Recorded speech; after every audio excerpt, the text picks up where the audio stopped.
The UK High Commissioner to Ghana, P.T. Jones, has signed a book of condolence in honor of Komla Dumor at Joy FM, describing him as Ghana's ambassador on the international front. Peter Jones says he would really be missed by all.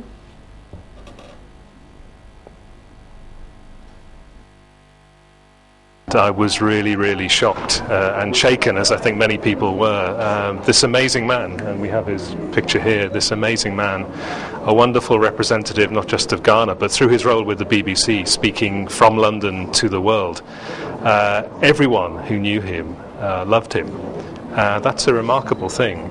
And I watched some of the BBC coverage over the weekend, seeing his colleagues there, all of them on the verge of tears, really, and then also smiling when they remembered him and thought about all the things he had done and said. So I wanted to come here this morning to sign the Book of Condolence, to express on behalf of everyone in the UK our solidarity with people here, our sharing in the grief. I think, as President Mahama said, Ghana has lost an ambassador, a wonderful face to the world, a wonderful voice to the world. We're all going to miss him, especially those who knew him well, including the people who worked here with him. And what an amazing man. So we wanted just to pay tribute to him today. And still on Komla Dumor's demise, I have in the studio with me Tommy Annan Forsen, Ace broadcaster. Thank you so much for joining us. You're welcome. Now, you virtually helped Komla Dumor when he took over from you at Joy FM. Then, when you first met him, did you think he could rise up to the height? You know, one thing that I'm really thankful for, to God, is the fact that He's given me an instinct to discover talent. And so when we finally hooked up, and he started doing the Mobitel traffic watched, I asked him on air, whether he would like to be a presenter. And he said, whoa, that's a little too big for me, But I cornered him and I said, Komla, you're going to be a presenter whether you like it or not. And so that is how it all started. And I remember one time we were supposed to have a program where Gabby and Doreen would be the anchors outside at the Celebrity Golf Club, and Komla and I would be in the studio. And so that Saturday I called Komla and said, oh, unfortunately I have to travel, I'll not be able to make it. And you could visualize him putting his hands on his head and he said, Uncle Tom, you've killed me. What am I going to do? I said, Komla, I trust your judgment. I have faith in you and I trust you can do it. So go ahead. If you flop, it's one of those things. Monday morning, he sees me and he's trying to avoid me. And he said, oh, Uncle Tommy, did you travel? I said, no. I was at home listening to you. He said, so why did you do that to me? I said, because I knew you could do it. And finally, when I left Joy, I went to Choice FM, he followed me and said, I remember, Uncle Tommy, why did you leave me? It wasn't like, why did you leave Joy, as anybody would answer. Why did you leave me?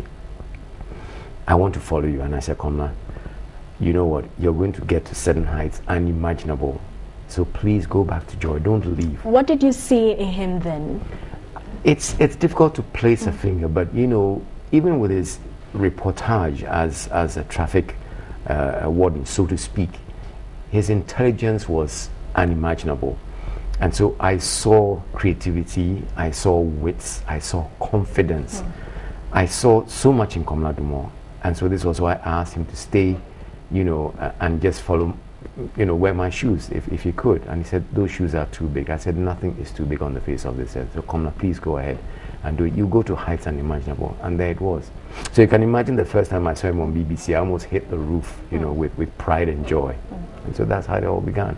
What do you think his legacy will be? Wow, that's $1 million question. But he will be missed for so many things. His smile, his hug, his firm handshake, his ability to communicate and get to people's hearts. He was a fun-loving person, and for me, I would describe him as somebody who was larger than life. He was very humble and was also ready to teach people, the few things that he had learned, considering the fact that he didn't have any background in journalism, but Komla made it big, and I think we're going to miss him for his smile, anytime he came on camera, his baritone voice, and his impeccable English. I very much doubt, but I'm praying if anybody can fill his shoes. Can there be anyone That's another $1 million question. It might take some... CEO of the Telecoms Chamber. Thank you so much for joining us, Kwaku. Good afternoon, Kwaku. Hello, good afternoon. Now, Kwaku, from your time at Joy FM, the first time that you did meet Komla Dumor, did you think he could rise up to that height? Well, let's put it this way. I found his work and his personality and his output to be phenomenal enough to interview him for BBC. So actually the first time Komla was head on BBC was not when he went to work there. I was reporting for the BBC then. This is, I can't quite remember the exact date, but perhaps about 2 years, a year or two after he started hosting the Super Morning Show. And he brought his personality to it. And it had begun to become a phenomenon. And considering how he started as a traffic reporter for Movitel then, and then suddenly, you know, he was doing a breakfast program on Joy, and you know, everyone was tuning in. It was the lead breakfast show. I thought it was enough of a phenomenon to whose story deserved to be told to a wider audience. And so I recommended to the producers back in BBC that there's this young man who's doing this program and so on and so forth, and that we should, I would like to do an interview with him. So I went there to Joy one morning, you know, when he was on air, and did an interview with him for BBC. So, of course, I did not imagine that he would end up doing what he eventually did. But no doubt, I recognized something in his output and the way he worked that, you know, he was somebody to be watched, and definitely whose story needed to be told beyond Ghana. Now, Kwaku, you've reported for the BBC before. What is it about the BBC, like Komla Dumor, for example? What made him excel at the BBC?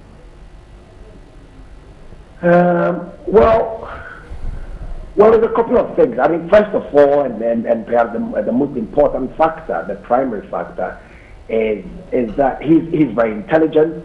He loved the job. He brought a lot of energy to the job. He was keen to be successful and to be outstanding.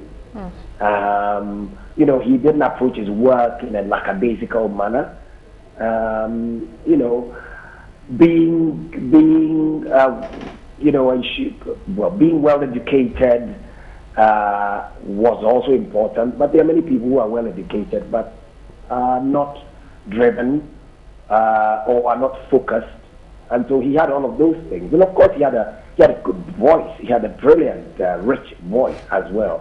So he had all these the aspects to the person, different talents, different attributes that he brought to the job as a journalist. So one was the person himself and his qualities. Thank you. The other also was the historical moment for the global broadcasters, such as the BBC. The world will become a global village, and the BBC for decades,